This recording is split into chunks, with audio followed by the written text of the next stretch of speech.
it's just so special for such our club, mate, our club. Lastly, after 57 years of pain, it's coming home.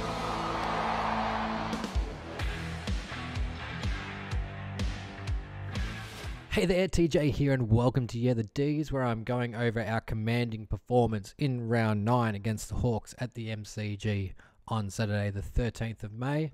Stephen May's 200th game, his 77th in the red and blue. He demonstrated his outstanding defensive skills and leadership throughout the match. Heaps of intercept marking. He was an absolute rock in defence and a big reason why we were able to keep the Hawks to only 9 points in one half. His positioning and ability has been an absolute delight to watch for those 77 games in the red and blue. He's just one of the best defenders I've ever watched in my life. His ability to nullify opponents and just keep them out of games has been fantastic. He has a really strong aerial presence. One-on-one defending is just elite, and just really made a lot of the Hawks forwards look silly for the game. It was really, really enjoyable, and I hope Stephen May had a great 200th. He got chaired off at the end, and that was really, really nice. JVR got off, and that was fantastic. I believe the right thing happened. We got the right result, even though it took quite a long time to get there, but we were able to get the right result, and that's all that matters. So let's get into the team changes for this game. So it was good to have Michael Hibberd come back after a week off with his Achilles injury. Daniel Turner omitted after getting absolutely monstered the week before in a really unfortunate second game. Really looking forward to him coming back in the side later on, but hopefully a bit more as a lever or petty type more than a Stephen May type, because he just doesn't quite have the body yet to be taking on those sort of lockdown roles. But he reads the ball absolutely incredibly, and he's been doing some really great work down in the VFL, Daniel Turner.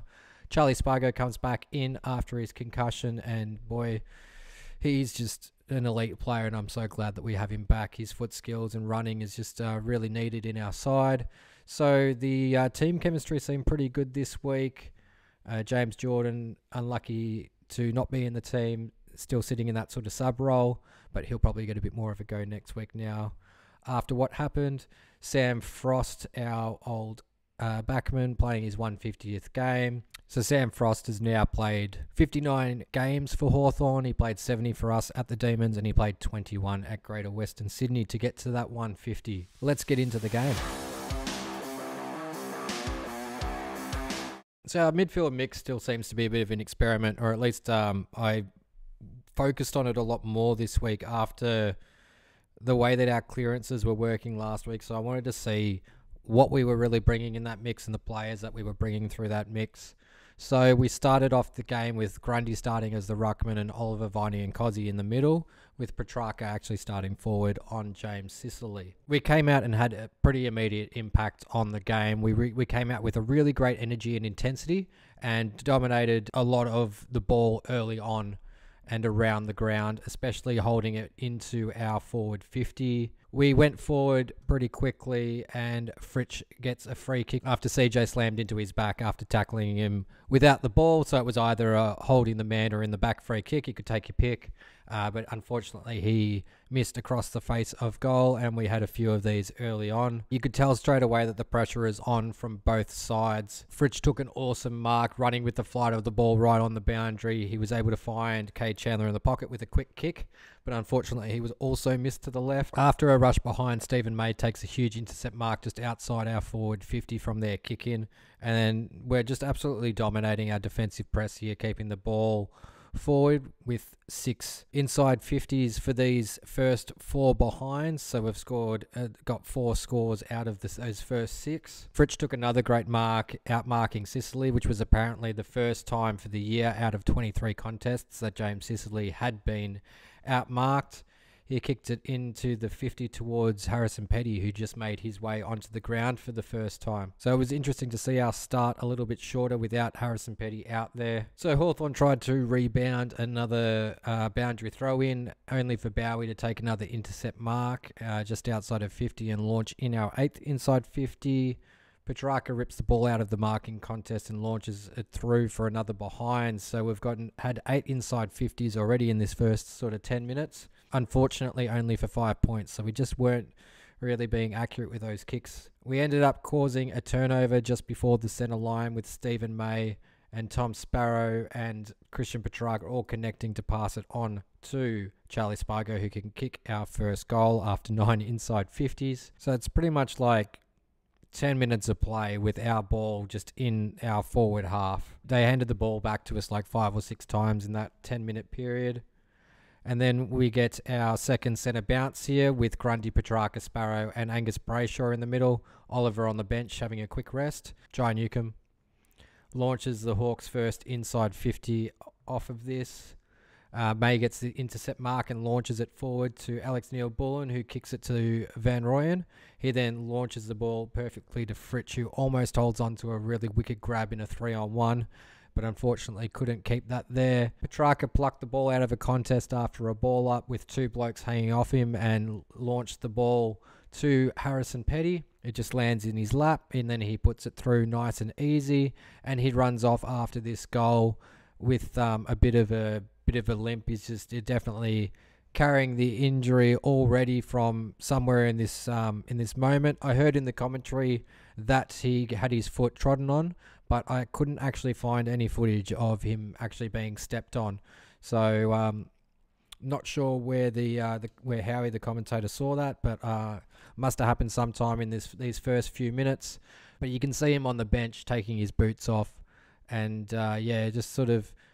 just looking very uncomfortable, knowing that something was a bit off with him. But it didn't look like anything really happened in that marking contest for that one.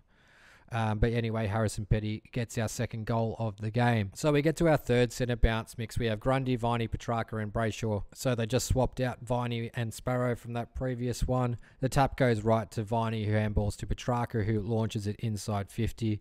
And isn't that what we want to see? Our pressure causes an insufficient intent free that Hunter takes, and the ball drops just a bit further up from the square. It falls to Viney, who kicks it into the player in front of him. It ricochets back to him, and he just gets another go at it and kicks a goal and puts it through. So we're absolutely dominating the Hawks here, even though their pressure is at a decent level. At this stage, 15 minutes into the quarter, the Hawks' pressure's at 186 and our pressure's at 230. Now, the average pressure, or at least a decent pressure gauge, is about 180. And if you're doing over 200, especially over 220, it's bloody elite. And that's where we were at for those first 15 minutes of that quarter. So after the Jack Viney goal, we get our fourth centre bounce. And this is the first time Max Gawn goes into the centre with Jack Viney, Sparrow and Brayshaw. So Gawn taps it to himself and gives it to Sparrow, who goes forward to Cozzy, who tries to flick it to Spargo, but gets all tied up for a ball up. Unfortunately, Bailey Fritsch gives away a holding free here. So the Hawks able to go up the ground, and they go inside 50 for like the second time this quarter.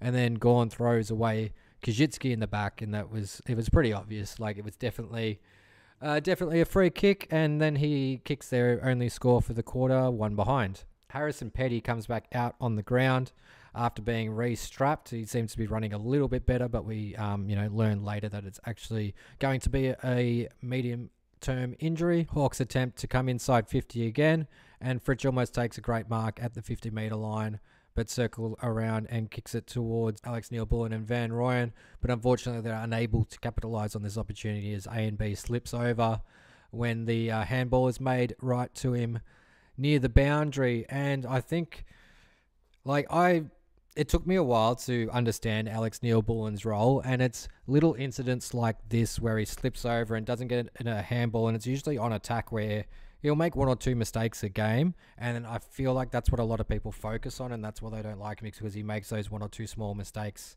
in a game rather than sort of focusing on his defensive ability and running and what he does for us in defence. We have another opportunity goes begging when Fritsch gets caught holding the ball by CJ. Grundy also had a clear snap at goal, but Fritsch couldn't connect with a hand pass, so there's a few small mistakes there. Jack Viney could have possibly got a holding the man call in our forward pocket, but it also wasn't called. But Maxi Gawn grabs out of the ruck from a boundary throw in and kicks our 4th goal. So we had about 3 or 4 opportunities before that Max Gawn goal go through that we couldn't quite capitalise on. Sam Frost claimed it as touched, but apparently they're all reviewed going back to the centre, but there was no change there, so I guess it wasn't. And then we go back into the middle with another mix of Grundy, Oliver, Viney and Petrarca. So the ball gets rebounded by CJ after we go inside 50. Sparrow gets a hand on it and Hibbard's able to tie up the ball up, and the crowd gives a big cheer around our 50-metre arc. It was just some really great pressure that we'd put on this quarter, and the fans were getting into it and giving them a clap for it.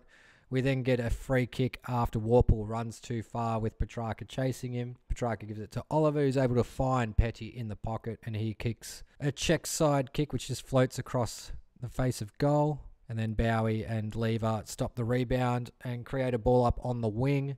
Hawks go to move inside 50, but Judd McVeigh is able to rebound for us.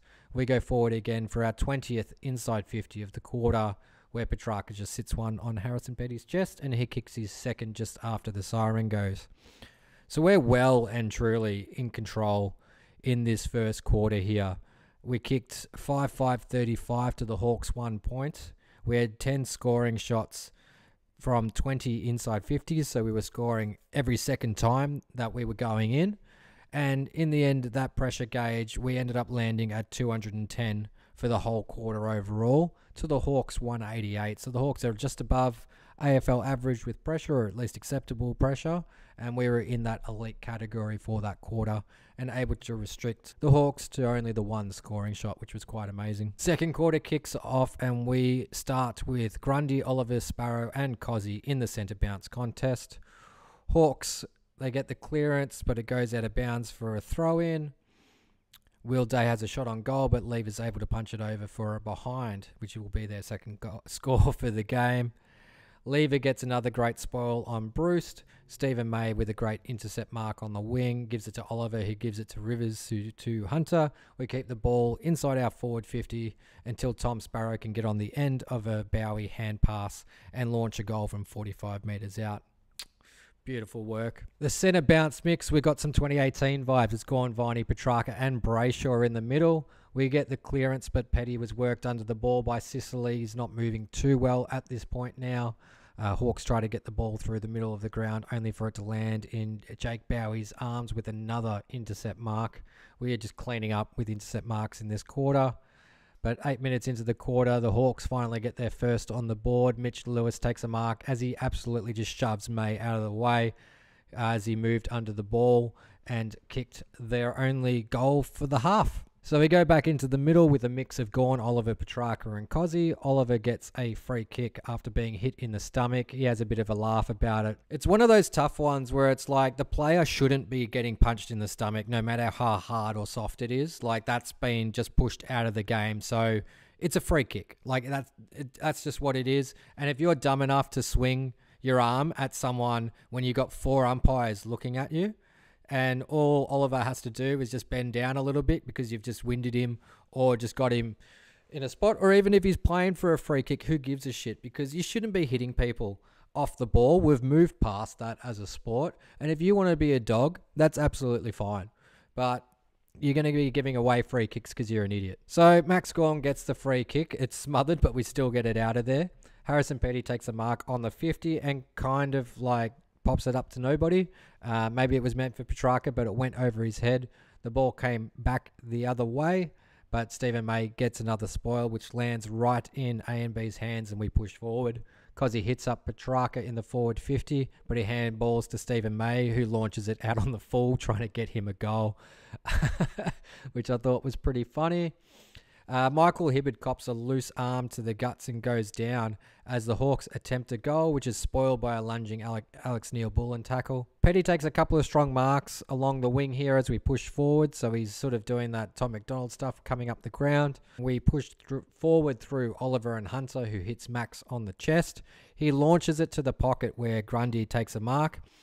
I think Max might have been actually kicking for goal, but maybe not.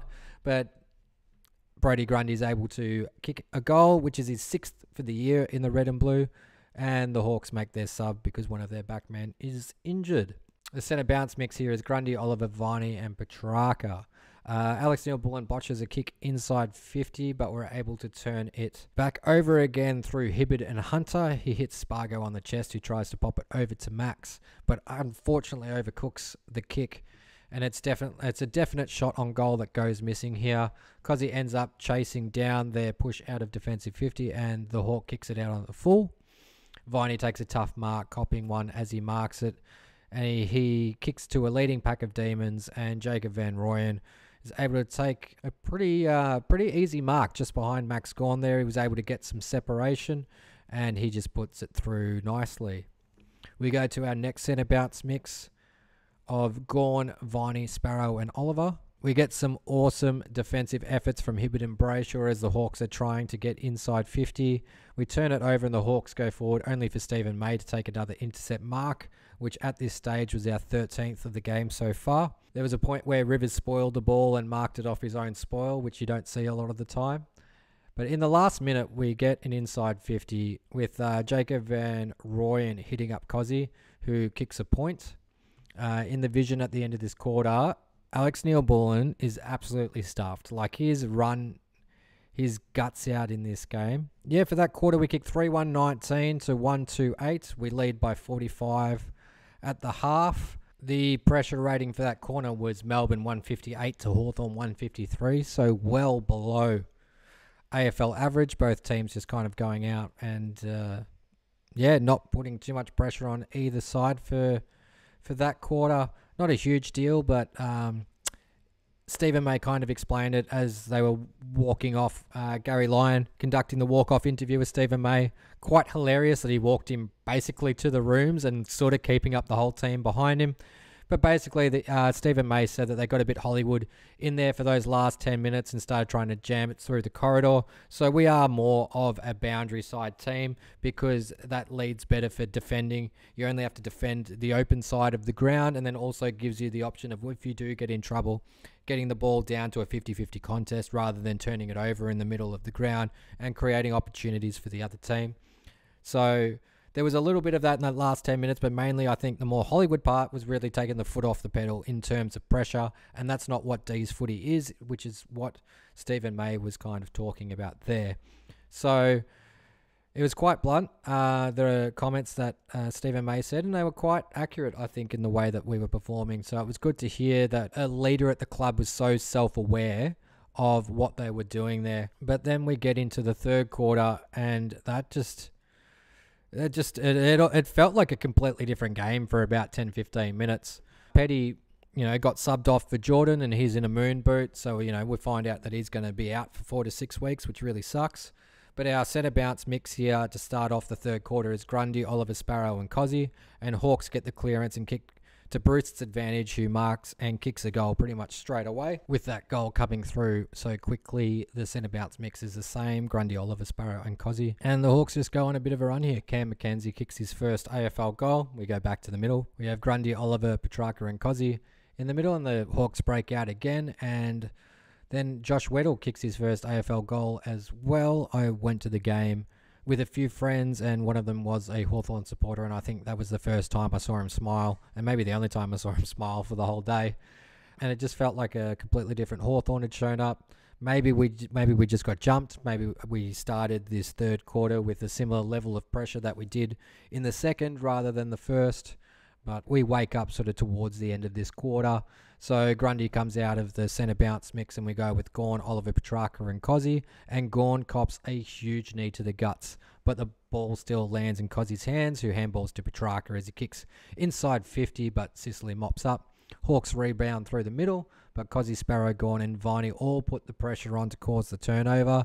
And there's a bit of chaos ball where Viney kicks to Spargo, and Cozzy and Max, who impacted in the middle then to help cause that turnover, have run forward. Spargo handballs to Cozzy, who goes to Fritsch, who kicks it to Max, but can't take it. So Van Rooyen picks up the loose ball, handballs to Oliver, who low kicks through the middle to get to break this run from Hawthorn.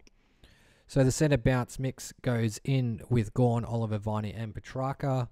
And Lever gets lucky with not being pinged for holding the man. But A and B is able to break up Hawthorn's run and get the ball to Ed Langdon through Petrarca and Rivers, and Langdon kicks a great goal, and we get 2 goals back here. Centre bounce mix changes with Grundy, Viney, Brayshaw and Jordan in the middle. This is Jordan's first time in the middle since getting subbed on. So he's played about 10 minutes of footy, and now he gets a crack in the middle. We get the clearance, and Brayshaw hits up Petrarca, launches a deep ball, but Fritsch is held out and the ball spills over the line. Hawks go forward, and Meek gets loose from Grundy and takes a mark on Ed Langdon and kicks this goal. Like Lloyd Meek, he's an okay ruckman. Nothing really special. There's a bit no frills. I felt he did okay against Grundy and Gordon, but ultimately when it comes down to it, Grundy and Gordon really owned the ruck work throughout the middle. He did leak forward a few times to create a few headaches for Grundy. Just got a few steps ahead of Grundy here. Centre bounce mix for the next one is Grundy, Viney, Oliver and Jordan, and unfortunately lost the centre clearance badly in that one. The Hawks' pressure at this stage here is at 216 this quarter, and their kicking efficiency is at 83%. So they're just not missing their targets, and their pressure is, almost at the level that we pretty much at the level we had it at in the first quarter. Michael Hibberd clips Luke Bruce in front of goal, diving over him, which they didn't get a free kick for, but they kind of got a square up free kick as Hunter dives for the ball and takes out Sam Butler's legs, which is probably fair enough. So Sam Butler kicks a goal right in front. So we get a new centre bounce mix of Gawn, Oliver, Sparrow and Petrarca. And Max takes it out of the ruck and we go forward. There's a little bit of loose ball chaos. Lots of tackles and pressure. Impey kicks out of our forward 50, but only to find Gawn on the wing as he takes another intercept mark. We switch and go down the other side of the ground, finding easy leading marks. And then A&B launches inside 50. Pickett gets the ground ball, but gets done holding the ball. The Hawks switch and Grundy runs across to pressure this handball. And just by doing that, it created a ineffective disposal, where Petrarca was able to then rip the ball out of the contest and launch it towards goal. Pickett marks right next to the goalpost and then runs back into play and bangs it home. Our next centre bounce mix is Gawn, Oliver, Petrarca and Sparrow. Cozzy almost takes a screamer here in this quarter. And then the last 8 minutes or so of this quarter is just lots of pressure, tackling, turnovers, ball in contest, and a few rush behinds being scored. And then a few silly incidents like Stephen May getting a 50-metre penalty from a kick-in because Luke Bruce came over the mark. And they kind of got like a 60-metre penalty. Bailey Fritsch missed a shot. Chad Wingard somehow botched an open goal and kicked it out on the full. The Hawks' pressure did drop off a little bit towards the end of this quarter, but it was still better than our rating for the whole quarter. So we went at a 183 rating, and the Hawks finished at a 194 rating after being at around 216 earlier in the quarter.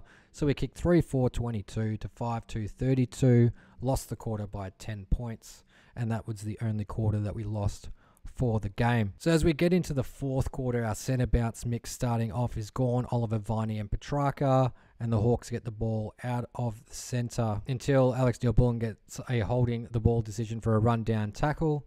But then there's a big mistake at halfback by Viney with a kick where he cooks it right over Rivers' head. Jai Newcomb capitalises and kicks their last goal of the game here very early into the fourth quarter.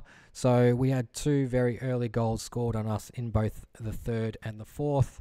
And that's probably really my only concern from this game, is just getting jumped at the start of these 2 quarters. But that one is really just from a mistake from our players. So our centre bounce mix, because it's very early in the quarter, starts the same again. Gawn, Oliver, Viney and Petrarca. We keep pushing forward and keep our ball in our forward 50. There's a few drives that are unfruitful until Trent Rivers leaves his man, intercepts the ball at the 50-metre mark and launches a goal from there. And what a jet Trent Rivers is turning into. He's just an absolute pleasure to watch develop, and it just keeps adding strings to his bow. Centre bounce mix then is Gawn, Oliver, Petrarca and Sparrow, and this is where Sparrow's tackle on Will Day happens. It's a little bit confusing because he didn't pin the arms, he didn't have a second action, he didn't seem to intentionally slam the head, and it also wasn't a free kick on the day. Yet Will Day, who had 2 hands free, able to brace himself, wasn't, and he's been done for a week. Like, I know I'm fairly one-eyed and I try to look at these things sort of evenly, but if you had to be both your hands free, isn't it then on the person being tackled to brace yourself?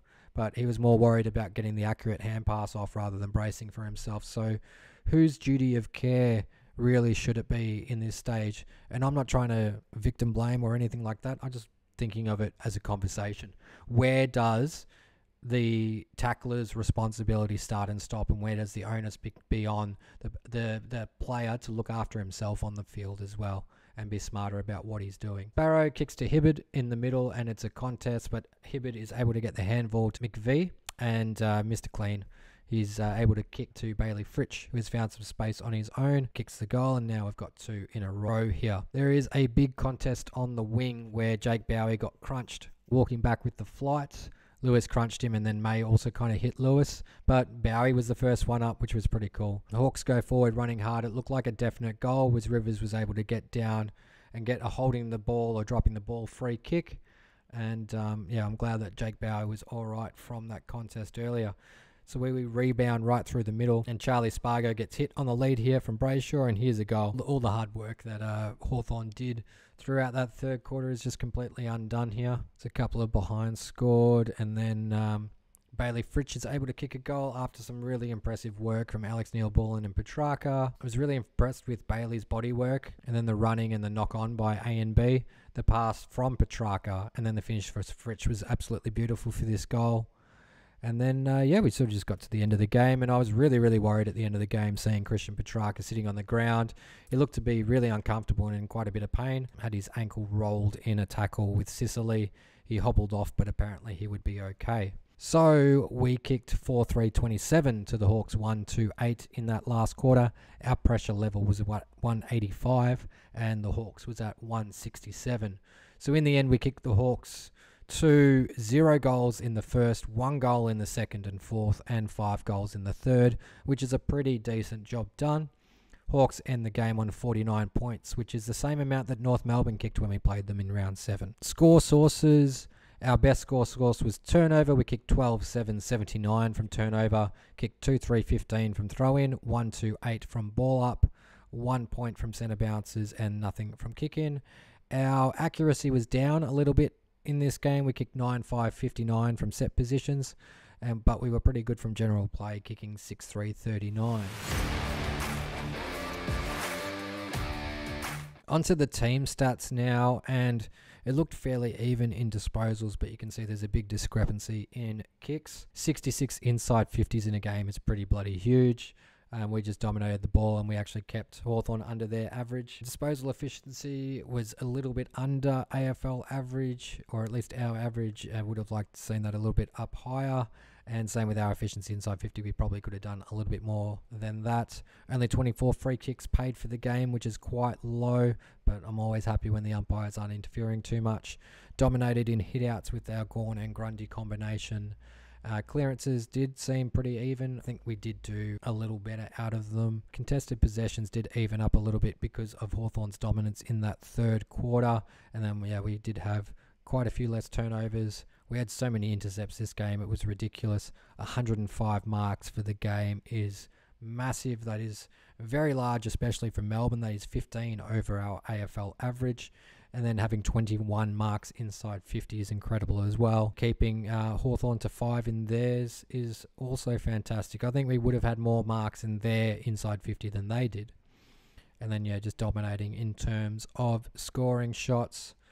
Tackles pretty even though we led the whole game, which makes me fairly happy, especially with 11 tackles inside 50. I just like to get double digits in that one. And a decent load of 1%ers. In terms of pressure, our best pressure players were Tom Sparrow on 70, Cozzy Pickett on 65, Jack Viney on 59, Neil Bullen 50, Petrarca 47, Oliver 43, Grundy 34. So that's some decent numbers there from those players. Christian Petrarca again leading our meters gain with 584. I was actually kind of surprised to see Bailey Fritsch up here, 446. He did a lot more work up the ground, and I was really impressed with a lot of his defensive efforts in this game and this day. He's just becoming a bit more of a well-rounded footballer, not just being an attacking footballer or a one-way running footballer, because we all know how goal-hungry he is. But he's really, really improving in that space at the moment. But the main thing I did want to get into was showing all these intercept possessions. So Trent Rivers had 9 intercepts, Stephen May Michael Hibberd, Jake Bowley all had 7 each. Judd McVeigh, Jake Lever and Ed Langdon all with 6. And if you look at marks, Stephen May had 4 intercept marks along with Ed Langdon, Jake Lever, Michael Hibberd and Jake Bowley all with 2, which is just big stuff. In terms of disposal efficiency, Jake Lever and Judd McVeigh did not miss a target for the day. Looks like Stephen May and Michael Hibberd only missed 1. So we had a couple of players that did really well, but unfortunately we had a few players drop off from their average in disposal efficiency, which created a few more turnovers throughout the game and the ball in a bit more contest. Christian Petrarca with 5 goal assists and 12 score involvements. Jack Viney with 8 score involvements and 1 got direct goal assist, so there's some good stats for you there. Tackles always important. Jack Viney and Alex Neil-Bullen topping off the totals there. Onto the votes now, and the coaches' votes look like this, with Christian Petrarca getting the perfect 10 from the coaches, which means these votes were split up something like this. And then we get onto my votes, and I gave 1 vote to Stephen May, gave 2 votes to Alex Neil-Bullen, 3 to Michael Hibberd, 4 to Christian Petrarca, 5 to Trent Rivers, and 6 to Jack Viney, who apparently had the second highest rated game of his career for this game, which I found quite interesting. So that is my 6 votes for this game, which makes our leaderboard look like this one.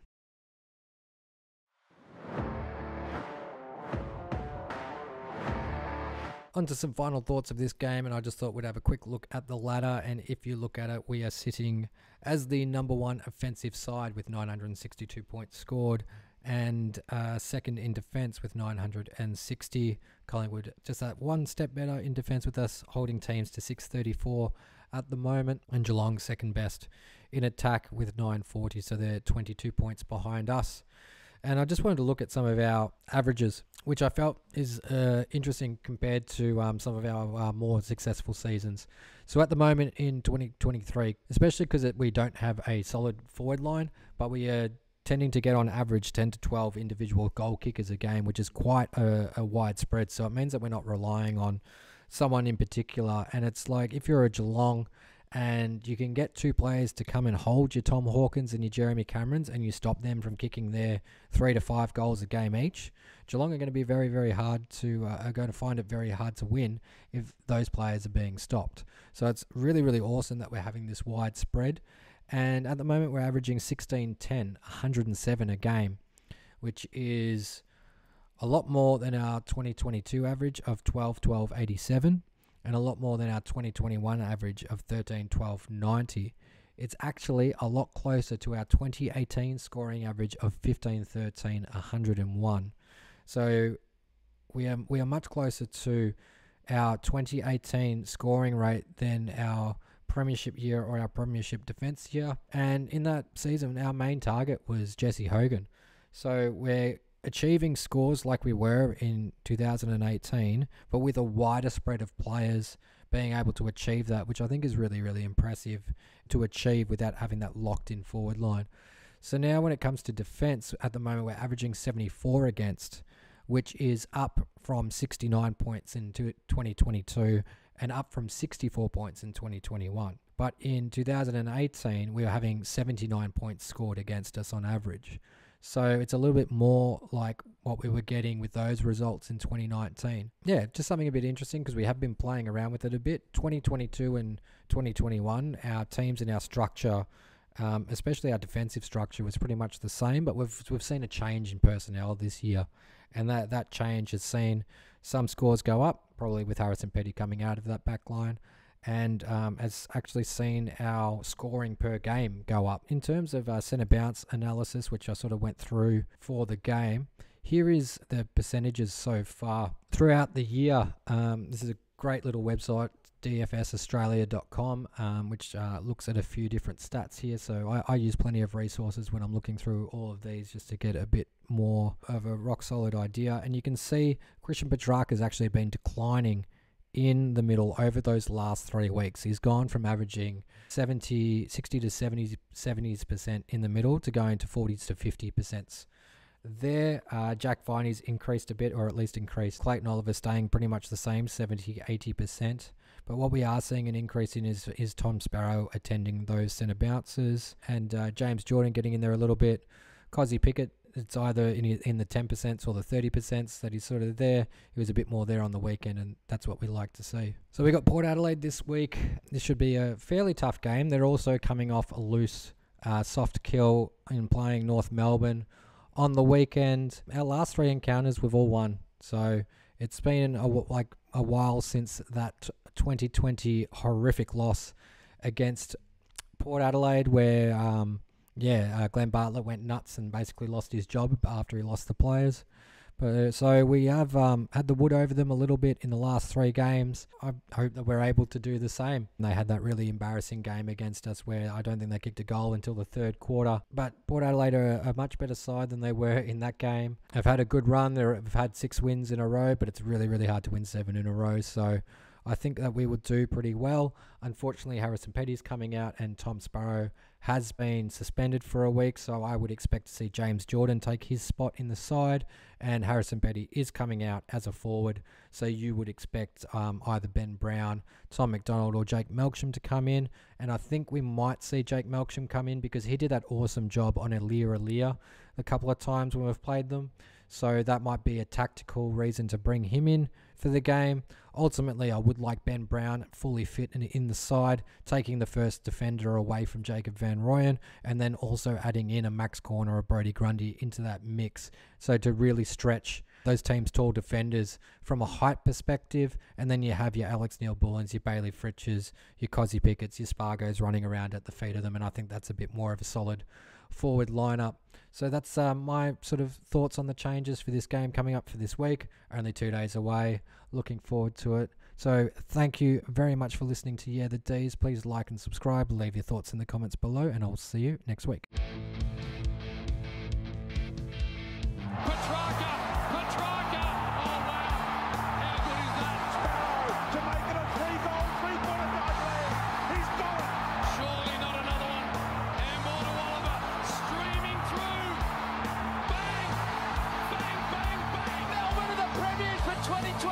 And it's just so special for such our club, mate, our club. Lastly, after 57 years of pain, it's coming home.